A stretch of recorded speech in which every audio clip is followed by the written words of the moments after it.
India और पाकिस्तान के बीच Asia cup 2025 का राउंड 2 मुकाबला यानी कि दूसरा मुकाबला खेला गया और साथ ही में एक बार फिर से इंडियन टीम ने जो पाकिस्तान जिस गलत फहमी में रहता है उस गलत फहमी को कहीं ना कहीं दूर कर दिया और ये दिखा दिया कि कहीं कोई कंपटीशन नहीं है दोनों टीमों के बीच में। अगर बात की जाए तो वाकई में अगर आप देखें कल के मैच में जो कि कहीं ना कहीं पाकिस्तान आप कहेंगे कि अपनी टॉप गेम ही खेला है, उसके बावजूद भी एक तरफा ही मैच इंडियन टीम ने आप कहेंगे कि जीत लिया। और कहीं ना कहीं जो कंपटीशन था कल के मैच में वो कहीं ना कहीं हल्का फुल्का नज़र भी आया, जबकि इंडियन टीम ने तो 5 कैचेस ऑलरेडी छोड़ दिए थे, लेकिन उसके बावजूद भी पाकिस्तान सिर्फ 171 रन ही बोर्ड पे लगा पाया। और कहां से 10 ओवर में जब इनके 90 रन थे उसके बाद इन्होंने 171 बनाए हैं, जहां से लग रहा था कि 190 200 तो एक फॉर्मेलिटी होगी, एक औपचारिकता होगी, लेकिन ऐसा नहीं हुआ। और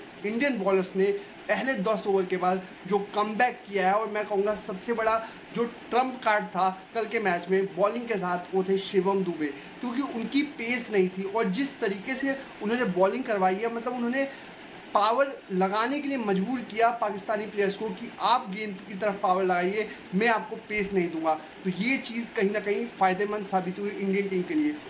और सबसे बड़ी बात, जो टोटल लगाया गया कल पाकिस्तान की तरफ से, कहीं ना कहीं आप ये तो नहीं कहेंगे कि अबव पार था, लेकिन हाँ पार टोटल ज़रूर था।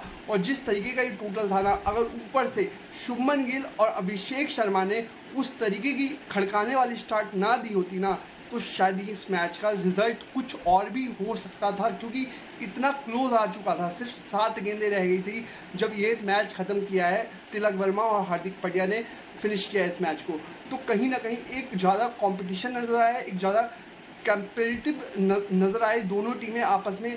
साथ ही में इस वीडियो में मैं बात करूंगा मैच के ऊपर तो, लेकिन खास करके आपको एक ऐसा फैक्ट बताऊंगा, कुछ ऐसे रिकॉर्ड्स बताऊंगा, कुछ ऐसे नंबर्स बताऊंगा जो कि आपकी आंखें खोल देगा। और कहीं ना कहीं शायद इन आंकड़ों पे आपकी नज़र ना गई हो आज से पहले और शायद इतना गौर ना किया हो। तो चलिए वीडियो स्टार्ट करते हैं और सबसे पहले बात करूंगा कि किस तरीके से कल का मैच सेटअप किया गया। अगर आप बैटिंग के लिहाज से देखें, लग रहा था कि इंडियन टीम हार्ड आएगी और हार्ड आई भी, लेकिन बॉल के साथ नहीं आ पाई, क्योंकि जसप्रीत बुमराह आप देखिए ऐसे बॉलर हैं जिनको शायद ये याद नहीं आता कि आखिरी बार उन्होंने 45 रन 4 ओवर में कब खाए होंगे, लेकिन उन्होंने खा लिए 45 रन बिना कोई विकेट के 4 ओवरों के अंदर। और ऐसा लगा कि ऑफ डे था जसप्रीत बुमराह का, क्योंकि दोनों मैचेस में जो पाकिस्तान के सामने हुए हैं जसप्रीत बुमराह अपनी टॉप गेम पे नज़र नहीं आए और कहीं ना कहीं रेस्टी नज़र आए हैं। इस पूरे एशिया कप में अभी तक उस तरीके की अपनी क्लास नहीं छोड़ पाए जिसके लिए वो जाने जाते हैं।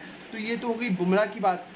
किसी का भी ऑफ डे हो सकता है, ऐसी कोई बड़ी बात नहीं होगी। चलिए मान लिया कि उनका ऑफ डे था, लेकिन उनकी जगह पे अगर आप देखें तो शिवम दुबे ने उनका जैसा काम कर दिया और 2 विकेटें निकाली, वो भी टॉप ऑर्डर बैट्समैनों की, जिसमें सैम अयूब और साहिबजादा फरहान की विकेट थी। तो ये कहीं ना कहीं एक मास्टर स्ट्रोक था। कहीं ना कहीं अगर आप सूर्य कुमार यादव की कप्तानी की बात करेंगे उनकी तरफ से, तो ये तो एक चीज़ हो गई। लेकिन साथ में जो आपके स्पिनर्स थे वो भी इतने इफेक्टिव साबित नहीं हुए कल के मैच में, जैसे कि कुलदीप यादव को टेक ऑन कर लिया था। साथ ही में अगर आप ये देखें कि वरुण चक्रवर्ती या फिर अक्षर पटेल उतने ज़्यादा इफेक्टिव नहीं साबित होते हुए नजर आए, जबकि अक्षर पटेल का तो कोटा भी पूरा नहीं करवाया, क्योंकि वहाँ पे अगर आप देखें तो कहीं ना कहीं शिवम दुबे कहीं ना कहीं आपके छठे गेंदबाज ने आपको 4 ओवर दे दिए थे। आखिरी ओवर भले ही उनका 17 रनों का चला गया हो, लेकिन वहाँ पर अगर आप देखें तो कहीं ना कहीं वो ये काम कर गए जो बुमराह नहीं कर पाए कल के मैच में, तो उसकी भरपाई उन्होंने कर दी थी। लेकिन जो बैटिंग से किया है ना, वो वाकई में लाजवाब था। जब 171 बोर्ड पे लगे थे तो ऐसा लगा कि कहीं कुछ अलग ना हो जाए, कहीं कुछ गलत ना हो जाए आज के मैच में इंडियन टीम के साथ। लेकिन अभिषेक शर्मा, ये बंदा अगर क्रीज पे खड़ा है ना और पहली बॉल पे शाहिनशाह अफरीदी, कहीं ना कहीं वो जानते थे कि जो पिछली बार हुआ था, यानी कि बॉल ऊपर फेंकी थी, दोनों गेंदें जो चौका छक्का मारा था उन्होंने, इस बार शायद वो रेडी थे कि शॉट ऑफ लेंथ आएगी और पुल के लिए खेलेंगे उस शॉट को। ऐसा लगा कि पूरी तरीके से एक स्क्रिप्ट तैयार की गई थी, एक कहते हैं ना डायरेक्टर की तरफ से पूरी फिल्म तैयार की गई थी। उस तरीके से अभिषेक शर्मा आए और पहली गेंद पे ही उन्होंने छक्का मारा, वहाँ से पूरा मोमेंटम जो था एक बार फिर से इंडिया की तरफ शिफ्ट कर गए। और साथ ही में अगर कल अभिषेक शर्मा और शुभमन गिल ने वो 105 रनों की साझेदारी ना की होती 10 ओवरों के अंदर, तो शायद कल के मैच में कुछ भी हो सकता था, क्योंकि बाद में पिच जिस तरीके से स्लो हो चुकी थी, गेंद पुरानी हो चुकी थी, स्ट्रोक मेकिंग आसान नहीं नज़र आ रही थी। उस लिहाज से अगर आप देखें तो आपके दोनों ओपनर्स ने जो आपको नींव तैयार करती थी, जो आपको एक कहते हैं ना फाउंडेशन बना के दिया, उस वजह से आप कल का मैच जीतने में कामयाब रहे हैं। असल में आपको ये देखना पड़ेगा। हाँ, आप ये कह सकते हैं कि पाकिस्तान ने कहीं ना कहीं पार टोटल लगाया था, ना कि अबव पार। अबव पार की अगर आप बात करेंगे तो 185 इस पिच के ऊपर अबव पार था, जो कि मैच विनिंग स्कोर था। हाँ, करीब 13 से 15 रन पाकिस्तान शॉर्ट रहा, और साथ ही में इसके पीछे क्रेडिट आपको बॉलर्स को जाता है जिस तरीके से कमबैक किया है। साथ ही में एक फैक्ट मैं आपको बताना चाहूँगा, जिसकी मैं बात कर रहा था वीडियो में शुरू में, कि आज तक के हिस्ट्री में अगर आप देखें तो पाकिस्तान और इंडिया के बीच में कभी भी एशिया कप का फाइनल नहीं खेला गया है। 17 संस्करण हो चुके हैं एशिया कप के, ये 17वां संस्करण है।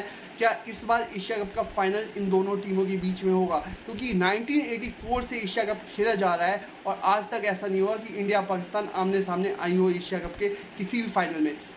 साथ ही में एक चौंकाने वाला रिकॉर्ड और बताऊं मैं आपको, कि जो श्रीलंकन टीम है उसने एशिया कप में सबसे ज़्यादा फाइनल खेले हैं, यानी कि 13 बार श्रीलंका फाइनल खेली है। साथ ही में उसमें से 6 बार श्रीलंकन टीम जीती है और 7 बार हारी है, जबकि इंडियन टीम ने 11 बार फाइनल खेले हैं और उसमें से 8 बार हम जीतने में कामयाब रहे हैं और 3 बार हमें हार का सामना करना पड़ा है। साथ ही में अगर आप ये बात करेंगे कि पाकिस्तानी टीम ने कितने फाइनल खेले, तो ये सबसे चौंकाने वाला आंकड़ा है। लोगों को लगता होगा कि आज से 20 साल पहले भी, कि अभी की बात मैं नहीं करूँगा, लेकिन आज से 20 साल पहले हमको ये लगता होगा कि शायद एशिया की सेकंड बेस्ट टीम पाकिस्तान है। लेकिन ये आंकड़े बताते हैं, आंकड़े कहते हैं कुछ, और वही चीज़ यहाँ पे भी कह रहे हैं कि एशिया कप में सिर्फ 4 बार ऐसा हुआ है जब पाकिस्तान फाइनल खेली हो, और सिर्फ 2 ही बार जीतने में कामयाब रही है। इसका मतलब एशिया की सेकंड बेस्ट टीम उस लिहाज से अगर देखी जाए तो शायद श्रीलंका आप मानेंगे, क्योंकि एशिया कप यही तो देखने के लिए होता है। क्योंकि हम सभी को पता है कि आज की डेट में मतलब इंडियन टीम एक तरफ और पूरी एशियन टीम एक तरफ हो जाए तब भी कोई मुकाबला नहीं है जिस तरीके की ये टीम है।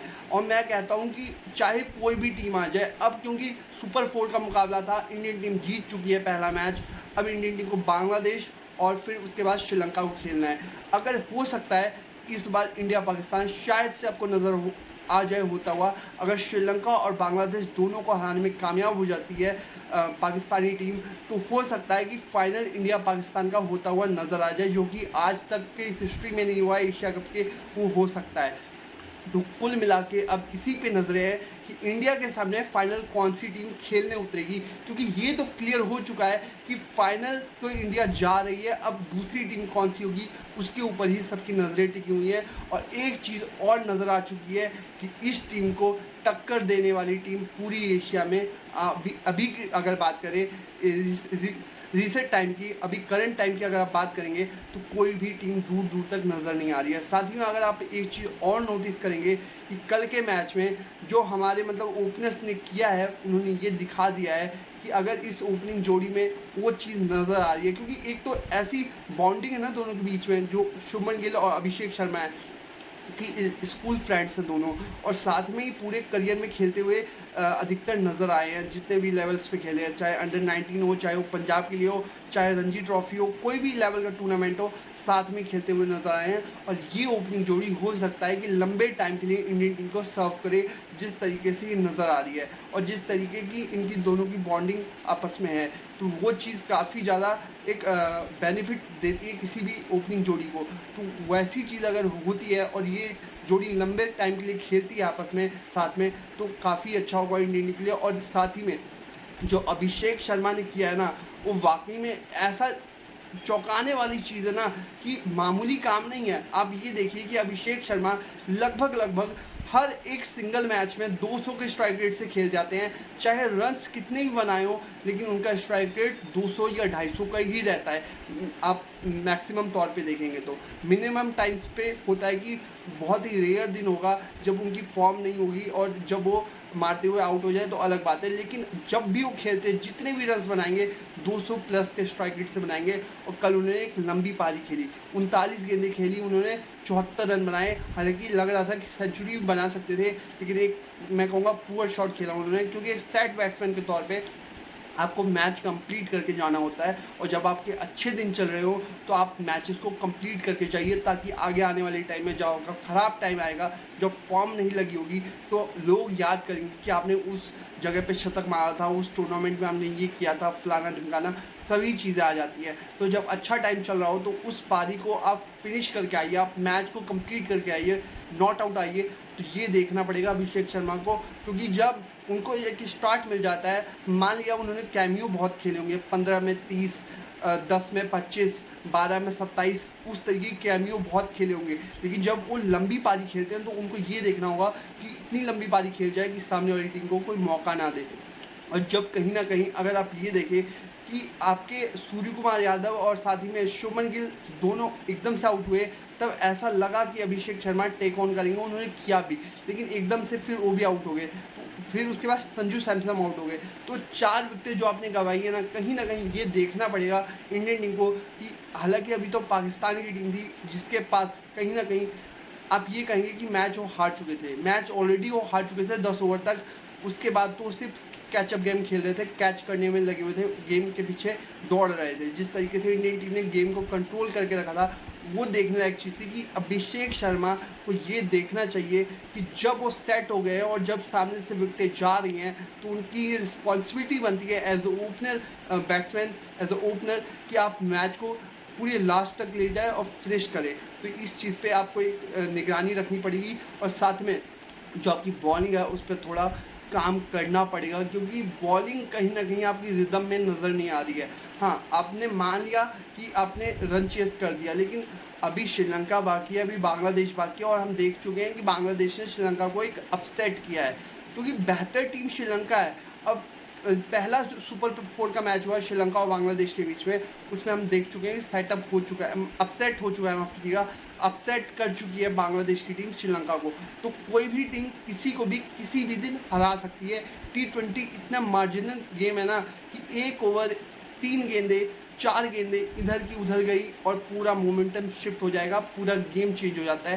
तो वो चीज़ पे नज़र रखनी होगी, और कुल मिला के अब यही उम्मीद करेंगे कि एशिया कप की 9वीं बार टाइटल उठाएगी इंडियन टीम, और फाइनल तो खेलनी जा रही है। मेरे लिहाज से तो 9वीं बार इंडियन टीम जीत भी रही है टाइटल। अब छोटी छोटी कमियाँ जो है उनको दूर करना बाकी रह गया है, बाकी तो ऐसा लग रहा है कि दूर दूर तक कोई टीम टक्कर में नज़र नहीं आ रही है। फिलहाल अभी के लिए इतना ही। आई होप आपको ये वीडियो अच्छी लगी हो। अगर वीडियो अच्छी लगी हो तो प्लीज़ चैनल को सब्सक्राइब कीजिएगा, वीडियो को लाइक कीजिएगा। अगर फेसबुक पेज पे देख रहे हैं तो अभी लाइक और सब्सक्राइब और फॉलो ज़रूर कीजिएगा। साथ में इंस्टाग्राम पे देख रहे हैं तो अभी फॉलो और लाइक ज़रूर कीजिएगा। फिलहाल अभी के लिए इतना ही। Thank you very much.